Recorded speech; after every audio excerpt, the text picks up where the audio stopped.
Boa noite, meus amigos.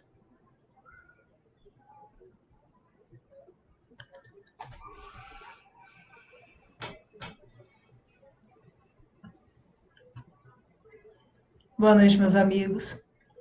Nós estamos aqui hoje, nesse momento, atendendo a um convite muito especial dos nossos amigos do Grupo de Estudos Espíritas Garcia, aqui na cidade de Juiz de Fora, que hoje, nesse horário, estaria, lá na sua casa física, se não fosse esse período de isolamento, se não fosse esse período de restrições que estamos vivendo, estaríamos lá compartilhando, confraternizando e estudando um pouco mais sobre a mensagem de Jesus. Nós aceitamos o convite, eles estão recomeçando agora, nesses últimos dias, esses trabalhos doutrinários através dos recursos midiáticos que nos são oferecidos, né? No nosso caso aqui, estamos usando hoje a nossa página do Facebook para conversarmos um pouco sobre o Evangelho de Jesus, para conversarmos um pouco sobre aquilo que precisamos ouvir às vezes, né?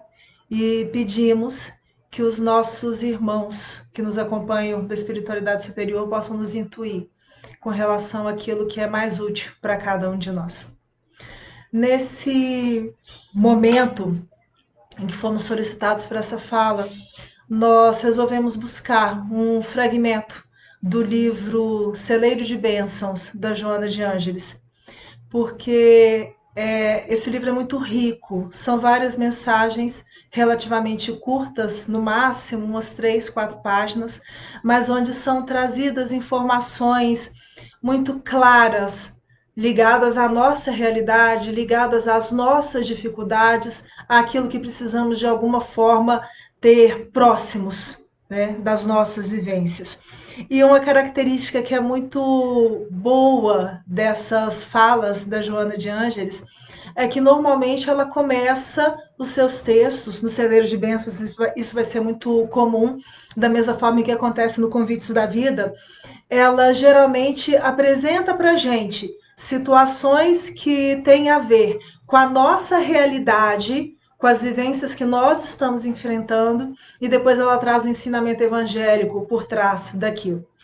E um capítulo é muito especial para a gente nesse momento de dificuldades que vimos enfrentando, é o capítulo 16 do livro, e o título dele já é muito significativo, porque ele traz para a gente a temática de ante o testemunho. É isso que ela vai nos apresentar. E eu vou pedir a permissão de vocês, a desculpa, para a gente ir tentando seguir um pouco o roteiro que ela estabelece para a gente e depois a gente vai tentar traçar as orientações, os comentários que são mais pertinentes ao assunto. A Joana de Ângeles começa a falar, e é curioso porque ela não está falando do dia de hoje, mas ela começa a falar para a gente de que nos momentos em que nós vivemos, esse período que nós estamos vivendo, é muito comum sermos frequentemente chamados ao testemunho. E quando ela diz isso, nós estamos nos referindo, e ela está trazendo isso para a gente, os mais diversos testemunhos que podem ser apresentados. E uma coisa que é muito curiosa, ela fala que isso vai ser muito frequente, principalmente em torno do que ela vai chamar do aprendiz das excelentes ideias cristãs. Então, todos nós que estamos vinculados, seja a qual formato religioso for, a qual feição religiosa que fala mais fundo ao nosso coração. E vamos pegar no nosso caso enquanto espíritas, cada um de nós que se propõe a militar, vamos dizer assim, nessa religião que se entende o Consolador prometido por Cristo, automaticamente se coloca na condição daquele espírito que está exercitando, que está militando um pouco mais as suas tarefas dentro do campo do cristianismo. E aí é muito bonito e curioso o modo como ela vai colocar, porque de forma diferente ela vai lembrar para a gente aquela passagem do a quem muito é dado, muito será pedido, porque ela vai falar que as ideias de enobrecimento são medidas exatamente pelas resistências que são oferecidas a cada um em nossas vidas. Por que ela vai trazer isso?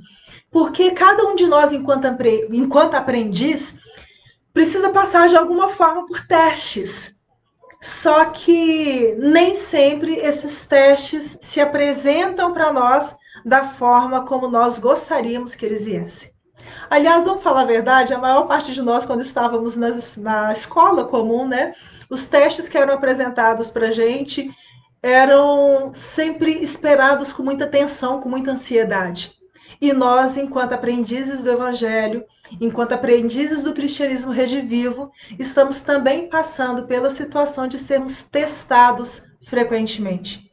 E para aqueles de nós que achamos que ao adotarmos o Espiritismo teríamos mais facilidade em nossas vidas, ela já vai trazer uma informação de modo a nos chamar a atenção, porque ela fala que, em consequência desse conjunto de coisas que tem a ver com as ideias de enobrecimento que nós buscamos, ela vai chamar a atenção para o fato de que quanto mais expressiva a ordem dos ensinamentos superiores, vamos traduzir, quanto mais nós nos desenvolvemos em busca desses ensinamentos superiores, que é o objetivo, que de certa forma representa o móvel das nossas ações, enquanto interesses a serem atingidos, porque nós queremos sair daqui melhores do que a gente chegou, né? A questão é essa.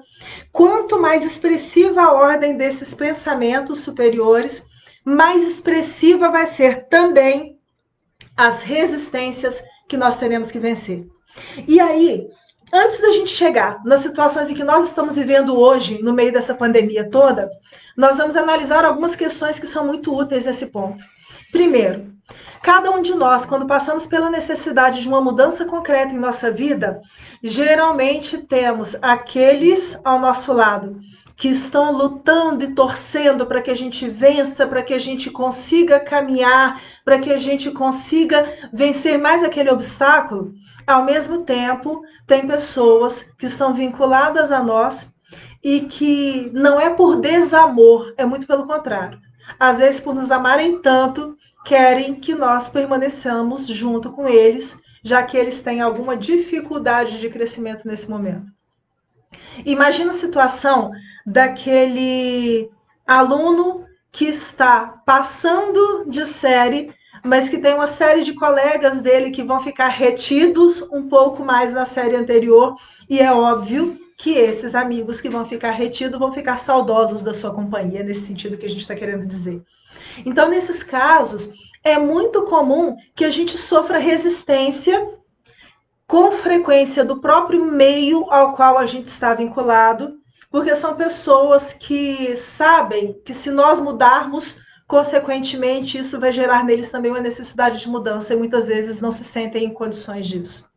Ou falando de forma diferente, quantas vezes a gente não vive junto de pessoas que estão querendo crescer, que estão querendo mudar e, de certa forma, às vezes até inconscientemente, nós não entramos num processo de boicote, onde ao invés de colocar o outro para frente, ao invés de colocar o outro para crescer, a gente começa a minar de alguma forma aquela vontade de mudança.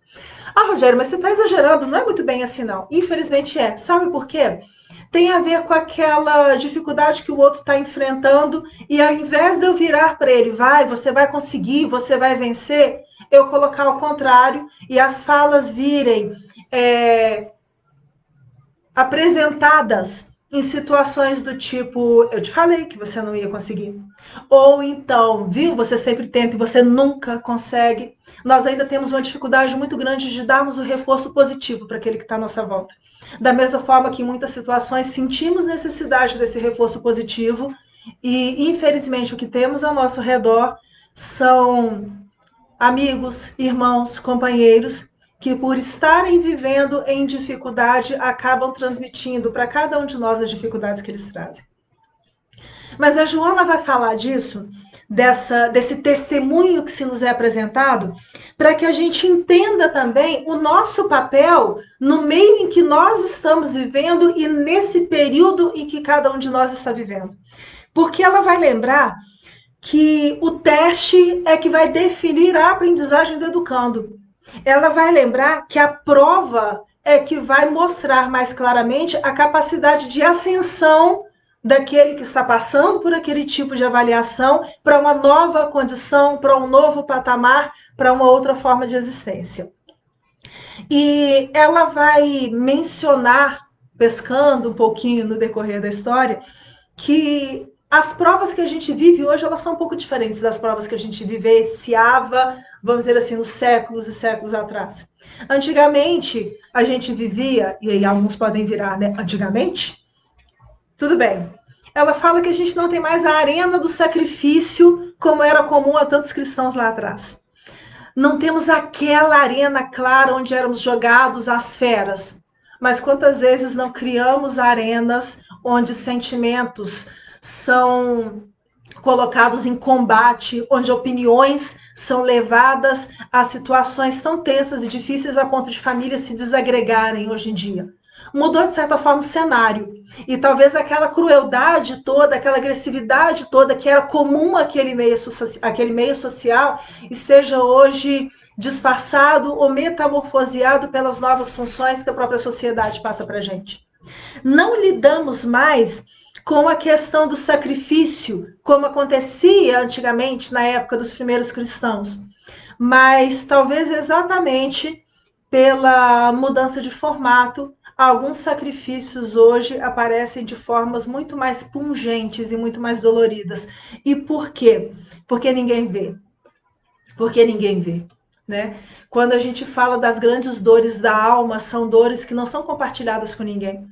Quando nós mencionamos as grandes provações que muitas vezes temos que atravessar nas nossas vidas, são provações que, em muitos casos, passam desapercebidos ou desconhecidos de grandes companheiros nossos que caminham ao nosso lado, que estão andando junto com a gente nas mais variadas vivências que estão sendo mostradas aí fora.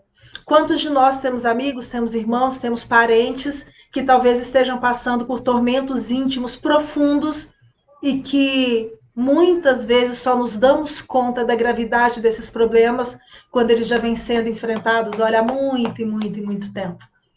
Quantas vezes não passamos por dificuldades, sejam de saúde, sejam financeiras, sejam até emocionais e afetivas, que a maior parte daqueles que nos cercam não sabem que estamos atravessando aquele tipo de dificuldade. E quantas vezes pessoas ao nosso lado não estão enfrentando dores atrozes e nós não aprendemos a desenvolver a agudeza do olhar para perceber que o outro está sofrendo e que talvez nós pudéssemos ajudá-los de alguma forma dentro desse quadro de sofrimento. Porque é um embate que vai sendo construído, onde o que está em jogo, logo na primeira instância, é a nossa própria construção, no sentido de um espírito que se quer fazer melhor na vivência que ele está atravessando. Cada um de nós aqui estamos buscando o melhor da nossa existência. Cada um de nós está enfrentando as dificuldades para tentar ser melhor. Mesmo que a rebeldia de alguns momentos, que a crueza da dor, faça com que a gente queira fugir em muitas situações. Mas estamos buscando o melhor dentro de tudo aquilo que nos foi apresentado. E a Joana vai discorrer sobre esses problemas em 3 páginas curtas. Mas ela vai descrever tudo isso falando que, apesar desses grandes testemunhos, dessas grandes lutas, dessas grandes dificuldades que os primeiros cristãos enfrentavam lá atrás, não fazerem mais parte da nossa realidade concreta, não fazerem mais parte do nosso cotidiano, apesar de tudo isso não existir mais da mesma forma, somos confrontados com testemunhos os mais variados em todos os dias da nossa existência. Quando não é com cada um de nós, é geralmente com o nosso irmão que está à nossa volta, ou com o nosso filho, ou com o nosso companheiro ou a nossa companheira, mas esses testemunhos vão aparecer com frequência. Até porque, segundo a fala dela, né, os estratagemas e as técnicas que vão aparecendo são tão diversificados que mesmo que a gente não se sinta ainda em condições, somos levados a atravessar as dificuldades que estão no nosso caminho. E aí, a gente pega o gancho, vamos dizer assim, de todo esse processo que estamos vivendo aí fora, causado por essa pandemia, que está nos mantendo já em casa há tanto tempo e que está nos deixando com a vontade cada vez maior de podermos abraçar aqueles que nos são caros, de poder ter o contato mesmo, contato físico, contato material, contato de carinho com aqueles que nos são caros ao coração e que estão distantes de nós por algum momento. E vamos tentar entender um pouco o que se esperaria da nossa postura nesse momento e, ao mesmo tempo, vamos tentar entender talvez as consequências disso para a nossa própria realidade. Mas eu vou buscar, antes da gente seguir nessa linha de raciocínio da Joana, só o primeiro parágrafo de um item que está no capítulo 9 do Evangelho segundo o Espiritismo, e que é exatamente o capítulo A Paciência, que também foi ditado pela própria Joana, com o pseudônimo de um espírito amigo. E ele é muito significativo para a gente, porque no capítulo sobre a paciência, ela começa falando para a gente sobre a dor. E muitos de nós estamos atravessando situações de amigos que estão se despedindo dessa vivência carnal por causa dessa doença. Quando não estão se despedindo também desta experiência encarnatória em função de vários problemas, porque pessoas não deixaram de morrer de câncer, pessoas não deixaram de morrer por vários outros problemas de saúde, só estamos falando mais frequentemente daquilo que veio com uma intensidade muito grande mudar o panorama das nossas vidas. Isso daí é muito claro, né? Mas a pandemia ela veio somar. O coronavírus veio somar a uma série de situações que já estávamos vivenciando. Quando a gente fala dessas questões de paciência, temos que lembrar também que muitos estão sofrendo aí pela diminuição dos próprios recursos econômicos, como muitos estão sofrendo pelo afastamento e pela solidão que está se fazendo mais gritante, pela impossibilidade de convívio para aqueles que já tinham talvez uma certa dificuldade de convívio. E a sensação que nós temos é que nosso mundo virou de pernas para o ar, que as vivências que estávamos acostumados, talvez, passa isso às vezes pela cabeça, né? Talvez isso daí nem volte a ser como era antes. É muito comum a gente ouvirmos as pessoas falarem do novo normal, do que seria essa nova vida, porque essa situação que está se estruturando em torno da gente passou a ser o normal, e como é que a gente lida com isso? Como ter paciência dentro desse contexto? E para falar sobre a paciência, ela começa tratando da dor. E a fala é a seguinte: a dor é uma bênção que Deus envia aos seus eleitos. E aí a gente já começa a se questionar, né? Tudo bem, estamos falando aqui de testemunho, estamos num momento de tentar ver como reagiremos da melhor forma possível às provações que são colocadas na nossa existência, mas tem alguma coisa errada, né? Porque falar que dor é uma bênção. Ah, Rogério, mas a gente aprende aqui na doutrina espírita que a dor é uma bênção, sim, que o sofrimento é luz. É assim, quando nós aprendemos a lidar com isso de uma forma positiva. Porque a dor enfrentada com rebeldia, a dor enfrentada com descrédito, com desânimo, essa dor aí, ela não é bênção, não. Mas ela vai explicar que a dor é uma bênção que Deus envia aos seus eleitos. E aí a gente já tem que começar a prestar atenção. Ontem, num grupo de estudo, a gente estava brincando, comentando, né, que apesar de não acharmos exatamente isso, nós pedimos para reencarnar nessa época tão difícil que nós estávamos vivendo. Porque sabemos que, de alguma forma, somos os trabalhadores da última hora, né? Estamos aqui exatamente nesse limiar de transição, passando por uma série de experiências e ajudando ao mesmo tempo, pelo menos é o que esperam de nós, e o que nós também esperamos dessa experiência, ajudando ao mesmo tempo a construir esse mundo que nós esperamos tão ardentemente que ele chegue. Quando lá no Evangelho ela coloca para a gente que a dor é uma bênção que Deus envia aos seus eleitos, é porque só passa pela avaliação na escola a criança que já tem condições de enfrentar aquela avaliação. Professor nenhum em sã consciência coloca para uma criança do primeiro ano uma avaliação que deveria ser feita para uma criança do sexto ano. Se nós estamos enfrentando as dificuldades que nós estamos enfrentando, é porque temos condições, fomos escolhidos para, neste momento, darmos testemunho de tudo aquilo que já trazemos em nossos corações.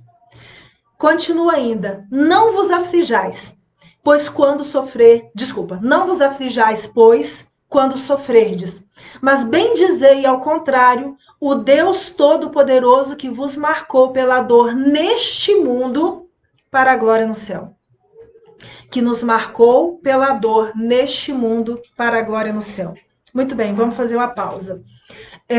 Para a gente entender e acreditar nesse fato, nessa fala, é necessário que a gente não perca de vista algumas questões.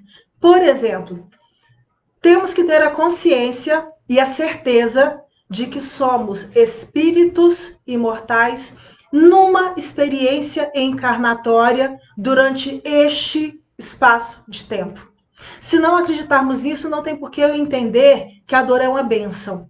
Se eu não acredito nisso, não tem por que eu aceitar que todas as dificuldades que estão sendo colocadas na minha vida são provações necessárias para eu mostrar o aprendizado que eu já consegui concretizar em mim. Se eu não entendo que eu sou um espírito numa experiência encarnatória, não tem por que eu continuar acreditando em Deus se ele levou talvez as pessoas que fazem parte do meu núcleo familiar e que são tão necessárias à minha saúde emocional no momento em que eu estou vivendo.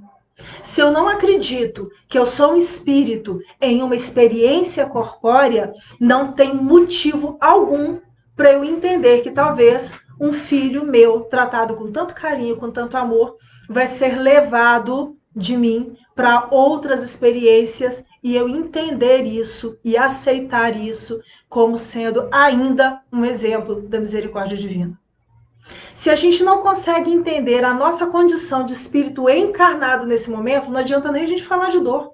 Não adianta nem a gente falar de aprendizados os mais variados, porque fica sem nexo, fica sem sentido.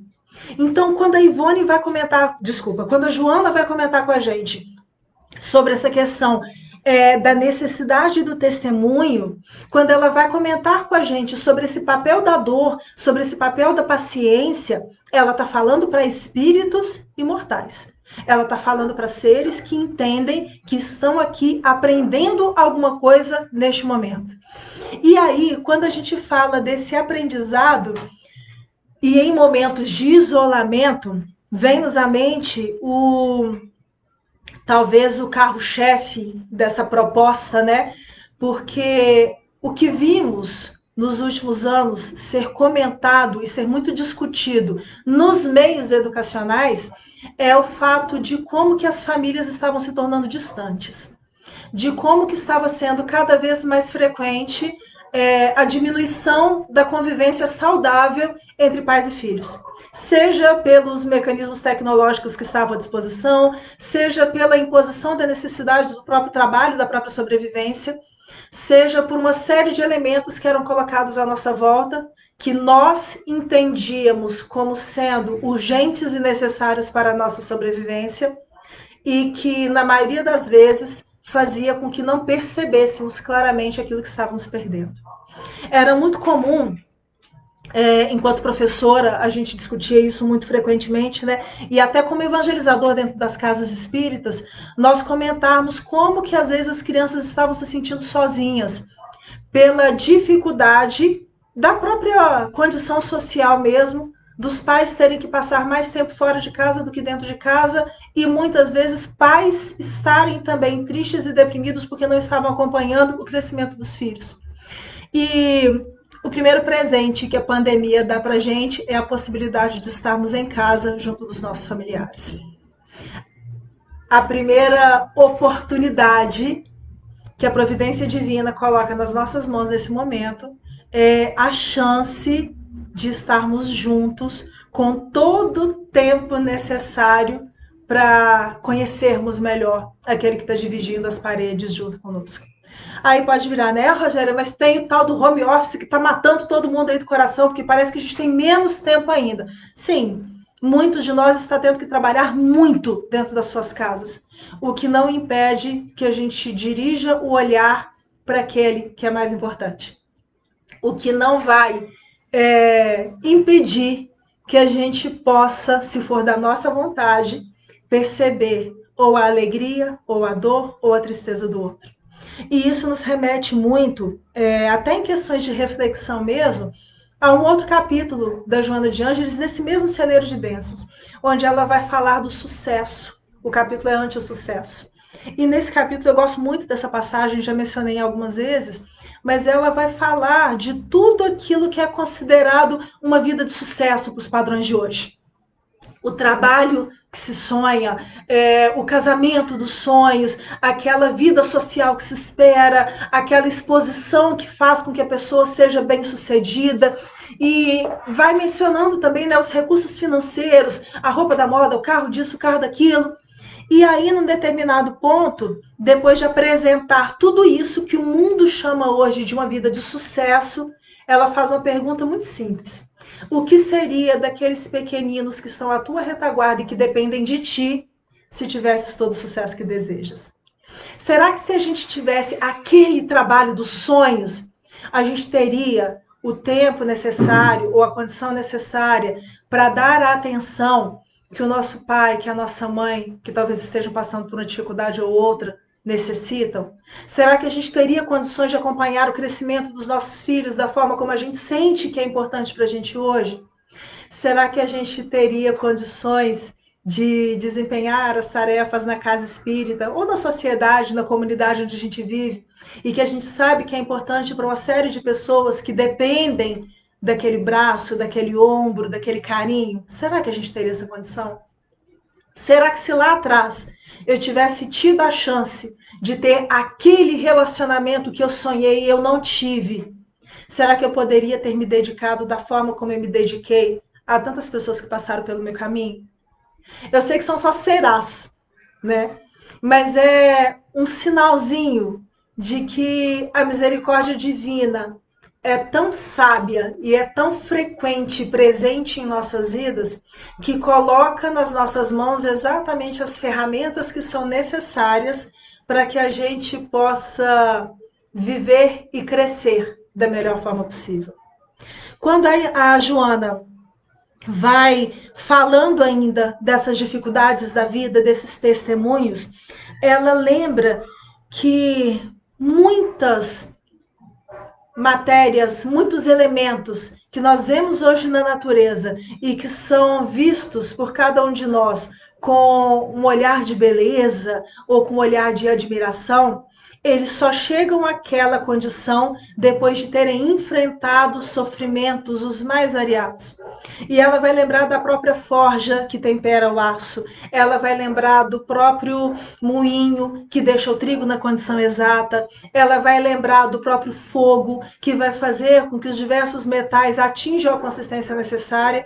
E aí cabe a gente pensar em quais são os testemunhos que chegaram à nossa existência para fazer com que nós cheguemos à condição de brilhar da forma que a misericórdia divina sabe que nós somos capazes de brilhar.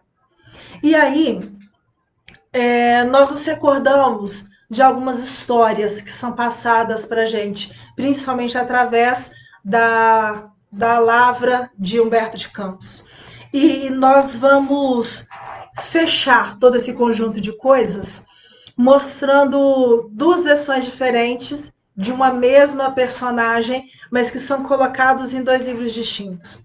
Para quem conhece o livro Boa Nova, sabe que o último capítulo do livro, ele vai trazer para a gente a história de Maria.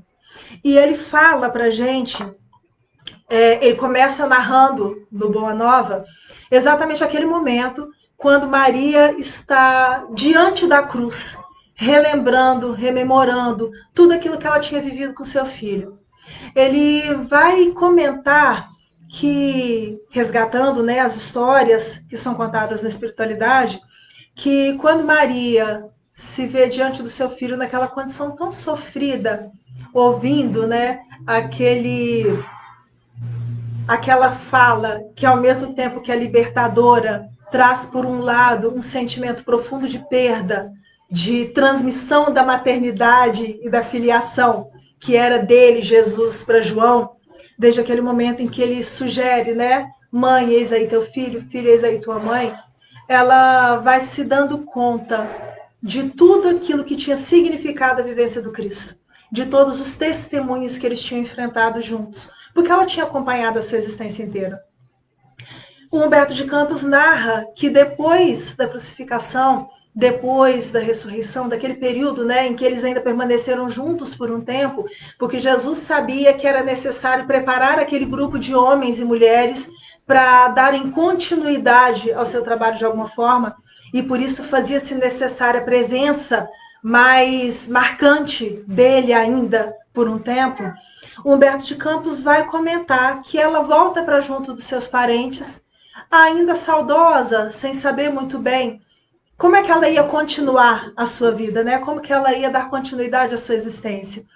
E vivendo como uma pessoa normal da época, ela passa os dias entre as atividades e a saudade, até que João chega na cidade, lembrando a ela das coisas que eles tinham vivenciado com o Cristo, mas lembrando também do pedido de Jesus e da promessa feita a ele, feita por ele interiormente, né, de adotá-la como mãe, e começa a conversar com ela. E a conversa é mais ou menos naqueles termos, né, carinhosos, de alguém que sente o outro na condição de pai ou de mãe. E ele começa a contar que depois, né, que ele precisou se afastar da casa do caminho, ele foi até a cidade de Éfeso e começa a contar as maravilhas que a igreja de Éfeso estava vivendo naquele momento. E entre essas maravilhas, ele chama a atenção para o caráter simples daquele povo, que lembrava um pouco, né, aquelas gentes simples que viviam em torno do lago de Genezaré, que tinham aceitado tão docemente, exatamente por causa da sua simplicidade, as mensagens e a palavra do Cristo. E fala com ela que tinha conseguido uma casinha simples, que ficava no alto de um promontório, um pouquinho afastada da cidade, mas que permitia às pessoas que estavam naquele lugar ver tanto a cidade, mas também divisar o mar. Maria se deixa encantar por aquela cena, né? Vislumbrando o que seria aquele ambiente. E João faz o convite a ela de que, se ela quisesse, que ela poderia ir junto com ele e ele trataria e cuidaria dela como realmente se esperava de um filho. Maria aceita esse convite, vai para Éfeso junto com João e, como um rastilho de pólvora, a notícia se espalha pela região. Já eram tantos que estavam sendo atendidos pela bondade daqueles cristãos e a memória desse Messias, que a maior parte das pessoas daquela região não conhecia, mas que já se tornava tão cara a cada um deles, a possibilidade de ter contato com essa mãe era uma promessa tão grandiosa que diz o Humberto de Campos que começou quase que imediatamente a peregrinação dos sofridos, dos abandonados da sorte, que foram ter com ela carentes e em busca simplesmente de um consolo. Todos eram muito pobres, não existia, né, essa expectativa de se sanar as dificuldades materiais, mas exatamente pela pobreza que eles compartilhavam o que um tinha, o outro também recebia. As divisões eram muito frequentes nesse sentido. E Humberto de Campos fala que é nessa situação onde ela recebia frequentemente os desvalidos da sorte, que um dia chega um homem muito sofrido, um mendigo, um viajante das estradas, que depois de ter sido aliviado nas suas chagas, ele não fala se por um processo de cura espiritual ou se por um processo realmente de cura das dores físicas através das medicações disponíveis na época, mas esse homem, depois de ser aliviado das suas dores, das suas chagas, agradece a ela usando a fala que ficou mais frequente, né, no imaginário da humanidade cristã depois disso. Ele agradece a ela falando: vós sois a mãe de nosso Senhor Jesus Cristo, e essa também é a nossa Mãe Santíssima. E essa tradição de se tratar Maria como a mãe de todos nós começou exatamente em decorrência disso. Ela vai atendendo todos aqueles que chegam ininterruptamente. E nós ficamos pensando, né?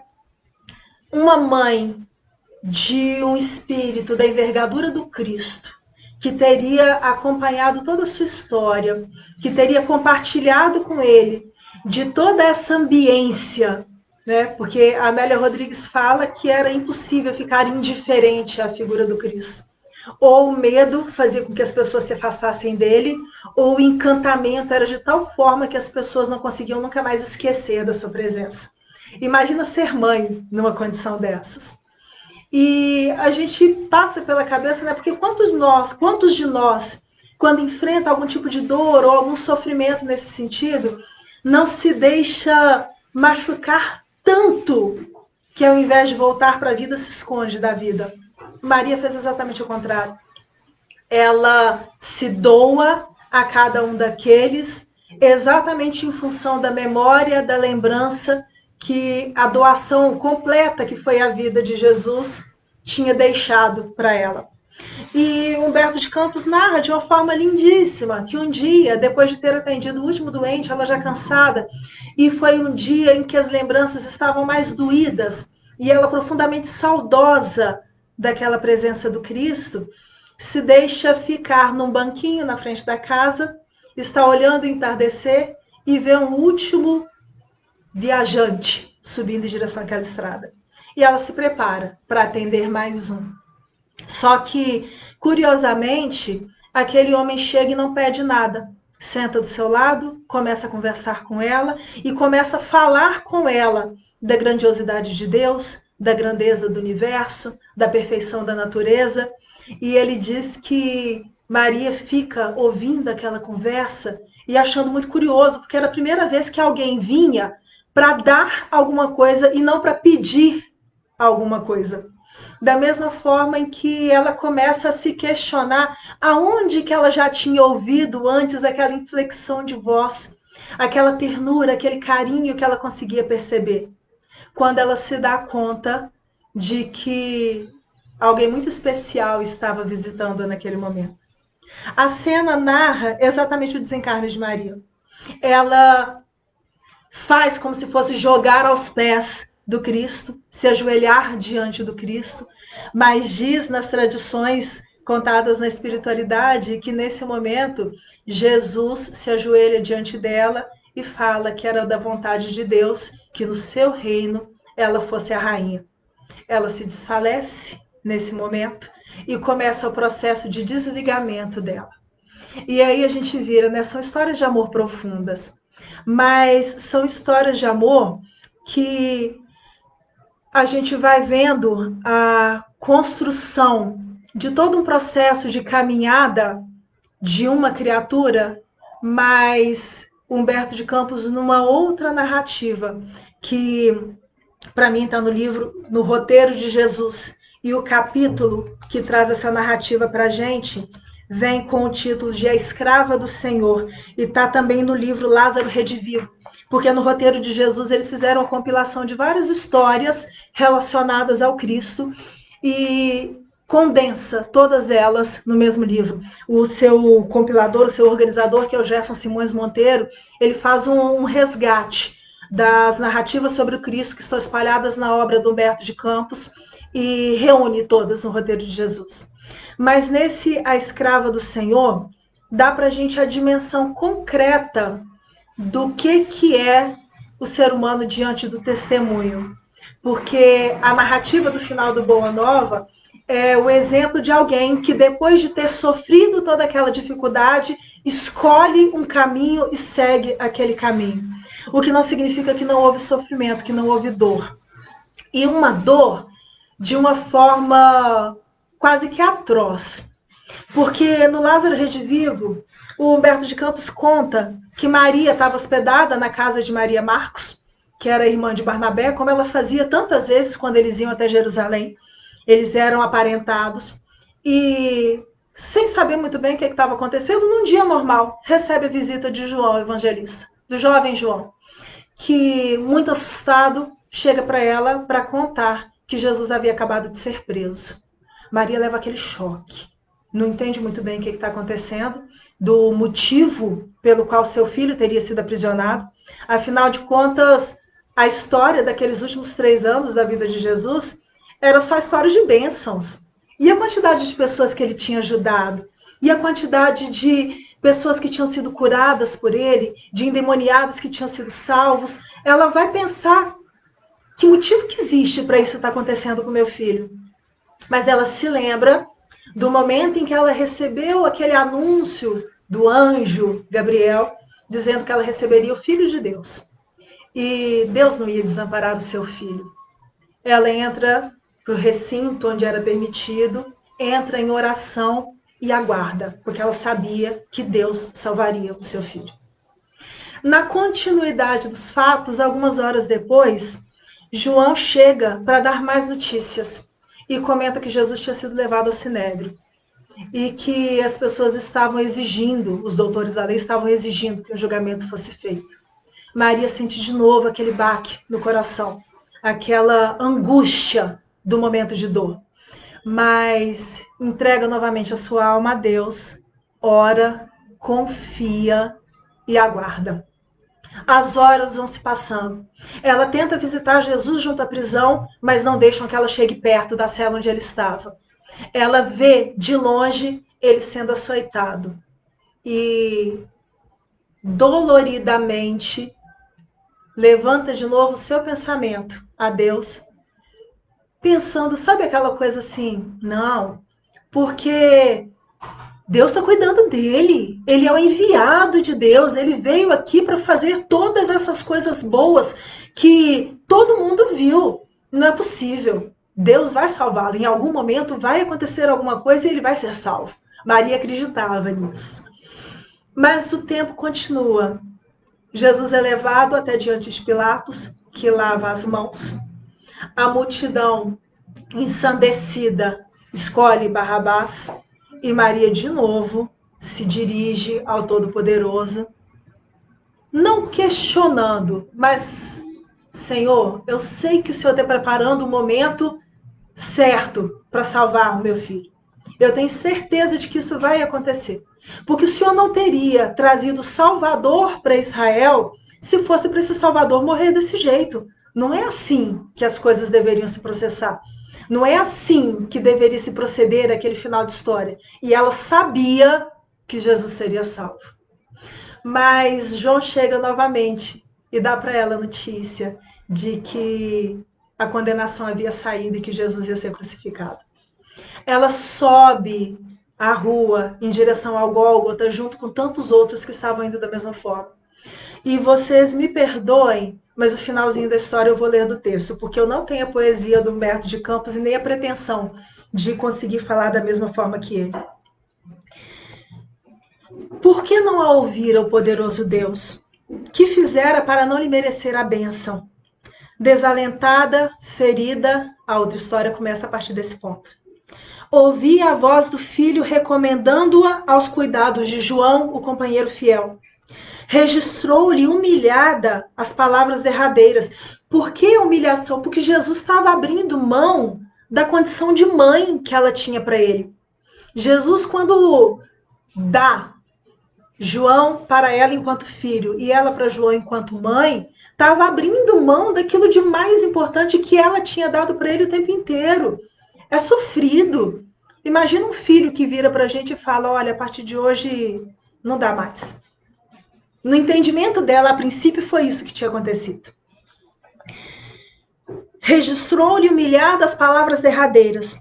Mas quando a sublime cabeça pendeu inerte, Maria recordou mais uma vez a visita do anjo antes do Natal divino. Em retrospecto maravilhoso, escutou-lhe a saudação celestial. Misteriosa força assenhoreava-se-lhe do espírito. Sabe o que acontece nesse momento e que ele vai narrar aqui?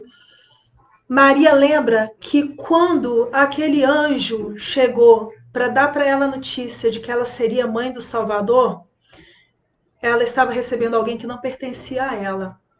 Ela estava sendo convidada a fazer parte de uma história que seria significativa para muitas outras pessoas. Eu sei que a comparação é muito distante, mas cada um de nós está sendo, nesse momento, convidado, aliás, foi antes de reencarnar, convidado a fazer parte de um período muito singular da humanidade, de um período muito rico de possibilidades de crescimento para cada um de nós.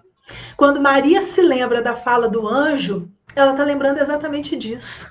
Das promessas que lhe foram feitas, mas não das promessas onde o que estaria mais presente era a vivência dela enquanto mãe comum de uma criatura divina, mas com todas as bênçãos da maternidade que se esperava aqui na Terra. Não, ela sabia que era muito mais.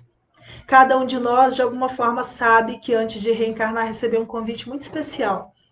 E mesmo em meio ao sofrimento e à dor, é desse convite especial que a gente se recorda. Sim, Jesus era seu filho. Todavia, antes de tudo, era o mensageiro de Deus.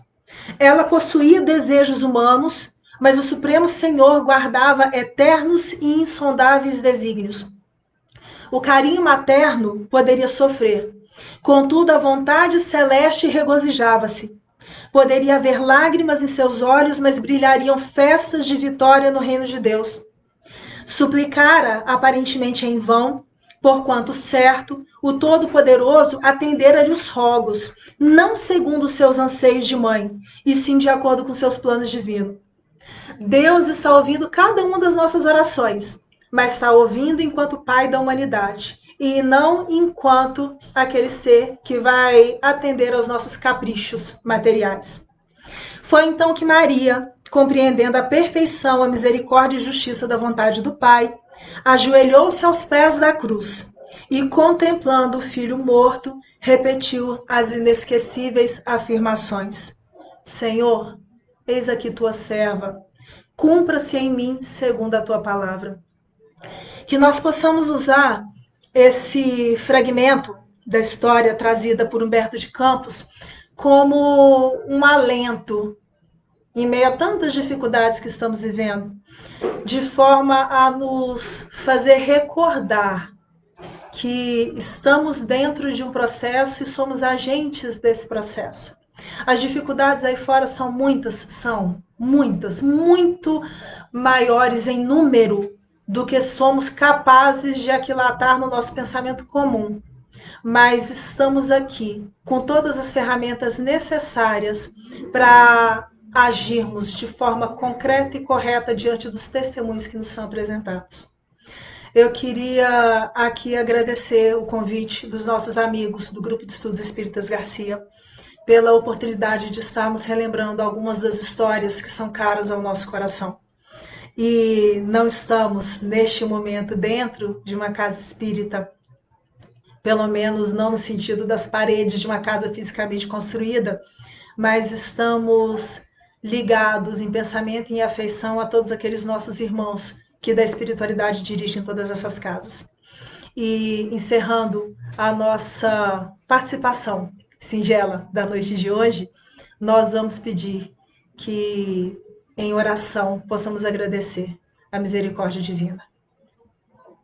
Senhor Deus, Pai de amor e de bondade, que tudo sabe sobre cada uma das nossas dificuldades, sobre todas as limitações, sobre todas as dores que cada um de nós carrega em seu íntimo e que são conhecidas somente da Tua misericórdia. Queremos lhe pedir nesse momento, Pai, que o Senhor possa envolver a cada um de nós com as melhores vibrações de paz, de amor, de esperança, de fé. Fé na Tua presença, fé na Tua misericórdia, fé na certeza que temos de que tudo que acontece em nossas existências acontece por causa da Tua permissão. Ajuda-nos, Pai, a fazermos sempre melhor em todas as situações da nossa vida, a tentarmos seriamente, positivamente, caminharmos em Tua direção com mais segurança. E ajuda-nos também, Pai, a espalharmos ao nosso redor todas as bênçãos que temos recebido de todos aqueles nossos amigos que da espiritualidade estão caminhando junto conosco em meio a esse momento de dores. estão endossando os nossos bons propósitos e estão compartilhando também das nossas dores, porque sabemos que nunca estamos sozinhos. Fica conosco, Senhor. Ampara-nos mais uma vez e ajuda-nos a permanecermos sempre contigo. Que assim seja. Muito obrigada a todos, que nós todos tenhamos uma boa noite. Fiquem com Deus.